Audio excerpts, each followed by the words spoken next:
بھائیوں اسی بات کو کہا گیا ہے مرتیو پشچاتم دتیہ جنمم بھوتی دیکھ کتنے واضح شبدوں میں کہا گیا مرنے کے بعد تمہارا ایک دوسرا جنم ہوگا مرنے کے بعد تم دوبارہ اٹھو گے اور آگے کی بات کہہ کر سب کو ختم کر دیا نے ترتیہ نے چترت نے پنچ نے سشٹ نے سپت نے اشٹ نے نوم نے دشم کا دوسری باری تم اٹھائے جاؤ گے دوسری باری تمہارا جنم ہوگا نہ تیسری بار نہ چوتھی بار نہ پانچویں بار نہ چھٹی بار نہ ساتویں بار نہ آٹھویں بار نہ نویں بار نہ دسویں بار یعنی مرنے کے بعد دوبارہ ہی تمہیں اٹھایا جائے گا تیسری بار نہیں چوتھی بار نہیں پانچویں بار نہیں آخری دسویں بار بھی نہیں یعنی نہ تم مرنے کے بعد کتا بنو گے نہ بلی بنو گے نہ چوہا بنو گے نہ بندر بنو گے نہ چھچھندر بنو گے نہ آلو پیاز لہسن یہ سب چیزیں تو بننا ہی نہیں ہے مرنے کے بعد تمہارا ایک دوسرا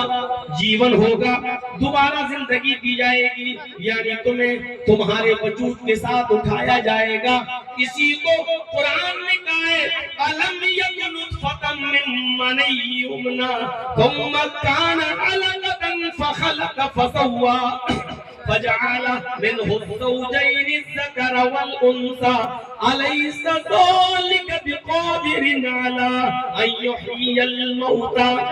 ألم يكن نطفة من مني يمنى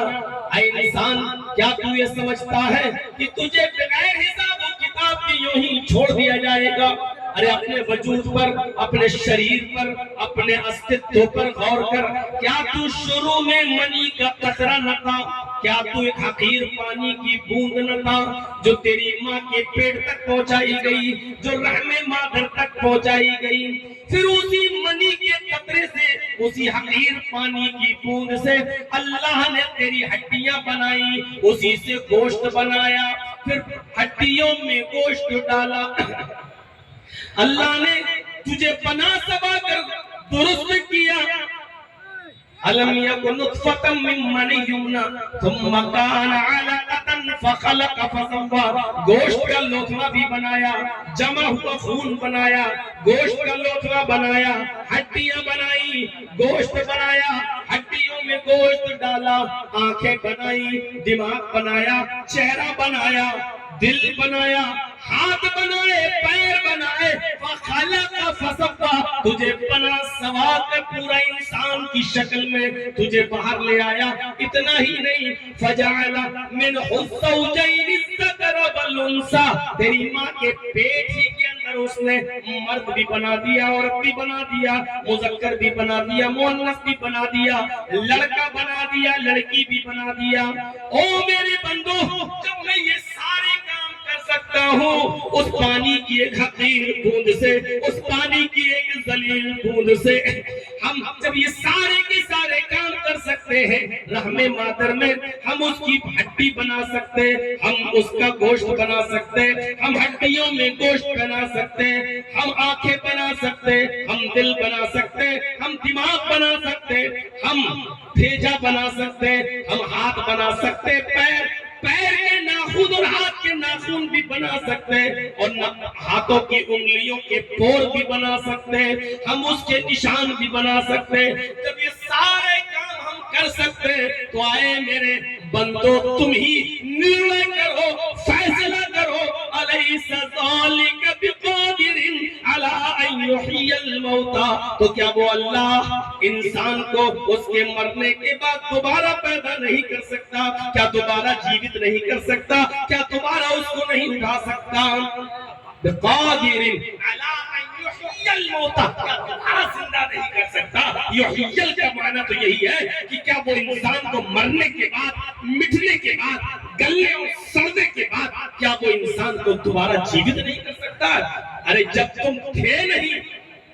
تب تم کو لے آیا تو کیا تمہارے مر جانے کے بعد دوبارہ نہیں لا سکتا ہے غور کرو میرے بھائیو دنیا میں کوئی بات ایسا نہیں ہے کہ یہ کہتا ہے کہ مرنے کے بعد انسان جیوت نہیں ہوتا یہ ہماری اور آپ کی بھول ہے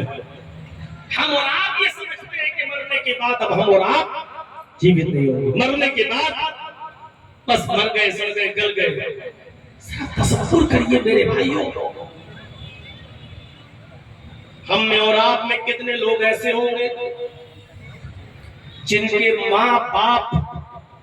اس دنیا میں نہیں ہوں گے، کسی کی ماں اس دنیا میں نہیں ہوگی، کسی کا باپ اس دنیا میں نہیں ہوگا، کسی کا دونوں اس دنیا میں نہیں ہوں گے۔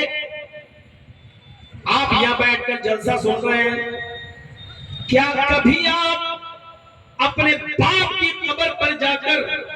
یوں دعا کرتے ہیں اپنے باپ کے لیے؟ اللہم اغفر لہ وارحمہ وعافہ واعف عنہ واکرم نزلہ ووسع مدخلہ واغسلہ بالماء والثلج والبرد ونقه من الخطايا كما نقيت الثوب الابيض من الدنس وابدله دارا خيرا من داره واهلا خيرا من اهله وزوجا خيرا من زوجه وادخله الجنه واعذه من عذاب القبر ومن عذاب النار۔ جو لڑکا اپنے باپ کی قبر پر جا کر اپنے باپ کے لیے یہ دعا نہ کر سکے، اس بیٹے سے اور کیا امیدیں لگائی جا سکتی ہیں؟ اور اس باپ سے جو یہاں زندہ ہے اور جو ان قریب 70 سال 80 سال کی عمریں پوری کر چکے ہیں، جن کے پیر قبروں میں لٹکے ہیں، کیا انہوں نے اپنی اولاد کو یہ دعائیں سکھائی ہیں کہ تمہارے مرنے کے بعد تمہاری اولاد قبر پر آ کر تمہارے لیے یہ دعا کر سکے، یہ الفاظ ادا کر سکے؟ میرے بھائیوں،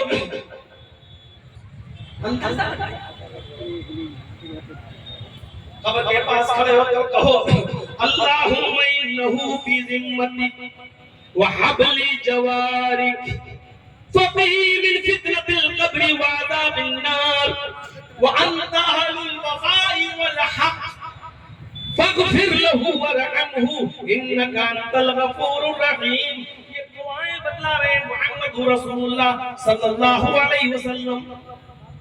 کیا کبھی آپ نے یہ دعائیں کی ہیں؟ اللہم ھذا عبدک وابن امتک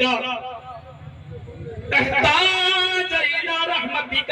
وانت غنی عن عذابہ ان کان محسنا فزد فی احسانہ وان کان مسیئا فتجاوز عن سیئاتہ۔ یہ دعائیں یاد ہے جو اپنے باپ کے لیے کرو کہ اے اللہ یہ تیرا بندہ ہے، وابن امتک تیری باندی کا بیٹا ہے، احتاج الى رحمتک اے اللہ تیری رحمت کا محتاج ہو چکا ہے، تو غنی ہے، تو بے نیاز ہے اس کے عذاب سے، تو چاہے تو عذاب دے بھی سکتا ہے اور چاہے تو نظر انداز بھی کر سکتا ہے، معاف بھی کر سکتا ہے۔ اے اللہ میری اتنی سن لے کہ ان کان محسنا فزد فی احسانہ، اگر دنیا میں میرا باپ نیک تھا تو اس کی نیکی میں اضافہ فرما، اگر وہ اچھا تھا تو اس کی اچھائیوں میں اضافہ فرما، وَإِن كَانَ مُسِيئًا فَتَجَاوَزْ عَنْ سَيِّئَاتِهِ، اگر دنیا میں وہ برا تھا تو اے اللہ تو اس کی برائیوں سے درگزر فرما، اگر وہ خراب تھا، بیکار تھا، برا تھا، تیرا نافرمان تھا تو اے اللہ تو اس کے سیئات، اس کے گناہوں سے چشم پوشی فرما، اے اللہ اس کو درگزر فرما۔ کیا یہ دعا کر سکتے ہو تم؟ اپنے باپ کی قبر پر جا کر ابھی کھڑا کر دے تو 20 سال اور 22 سال کی تقریروں کا رزلٹ ابھی سامنے آ جائے گا۔ کسی ایک کو کھڑا کر کے پوچھے کہ اپنے باپ کی قبر پہ جا کے کیا دعا پڑھتے ہو؟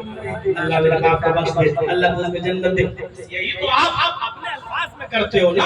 اللہ کے نبی صلی اللہ علیہ وسلم نے تو دعا سکھلائی ہے کہ اپنے باپ کے لیے دعا یہ کرو، مرنے والے کے لیے یہ دعا کرو۔ نبی اکرم تو دعائیں سکھا کر گئے ہیں، ان دعاؤں کو یاد کرو۔ کیا کبھی پڑھتے ہو ربنا اغفر لی ولوالدی وللمؤمنین یوم یقوم الحساب؟ فکر آخرت۔ ارے میرے بھائیو، ہم اور آپ سب اسی کی طرف جا رہے ہیں، اللہ ہی کی طرف۔ دھیرے دھیرے ہماری زندگی ختم ہوتی چلی جا رہی ہے، نکل رہے ہیں۔ قیامت کا دن بڑا ہولناک دن ہوگا۔ قیامت کی ہولناکی کا احساس ہمیں اور آپ کو کرنا بھی چاہیے۔ سوچئے تو صحیح کہ وہ کیسا دن ہوگا. اللہ کے نبی قرآن کریم میں اللہ تعالیٰ فرماتا ہے اندازہ لگائیے اس جاسوس تپش کا، اندازہ لگائیے اس جہنم کی گرمی کا، اندازہ لگائیے اس قیامت کے دن کی ہولناکی کا. کلما القی فیہا فوج سالتہم خزنتہا الم یاتکم نذیر. جب جہنم کے اندر ایک گروہ کو ڈالا جائے گا، جب لایا جائے گا، کلما القی فیہا فوج،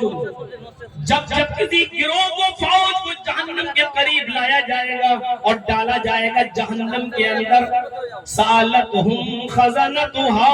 تو جہنم کے جو داروغہ ہیں، جہنم کی جو پولیس ہے، جہنم کے جو داروغہ ہیں، ان جہنمیوں سے پوچھیں گے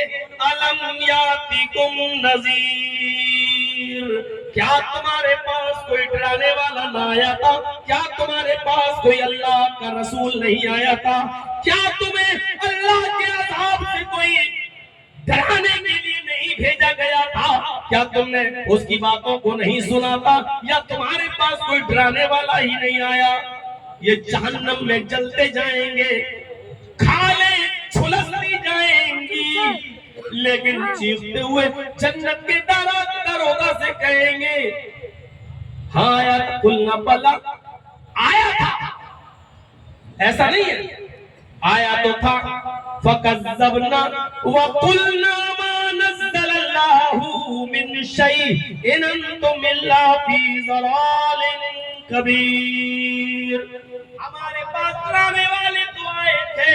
ہمارے پاس آئے تو تھے، لیکن ہم نے ان کی تکذیب کی، ہم نے ان کو جھٹلا دیا، ہم نے ان کی ایک بھی نہ مانی، ہم نے ان کو جھٹلایا. فَكَذَّبْنَا، ہم نے ان کو جھٹلا دیا، وَقُلْنَا، اور ہم نے ان سے کہہ دیا صاف صاف تم جھوٹ بولتے ہو، تم ڈرانے والے ہیں. مَا نَزَّلَ اللَّهُ مِن شَيْءٍ، اللہ نے میری طرف کچھ بھی نہیں اتارا. یعنی ہمیں ان باتوں کا یقین ہی نہیں تھا جو وہ کہتے تھے. ہم سوچتے تھے ارے ایسا بھی ہو سکتا ہے اس دنیا کے بعد بھی کوئی دنیا ہو، جنت بھی ملے جہنم بھی ملے، ایسا ہو سکتا ہے. ہم نے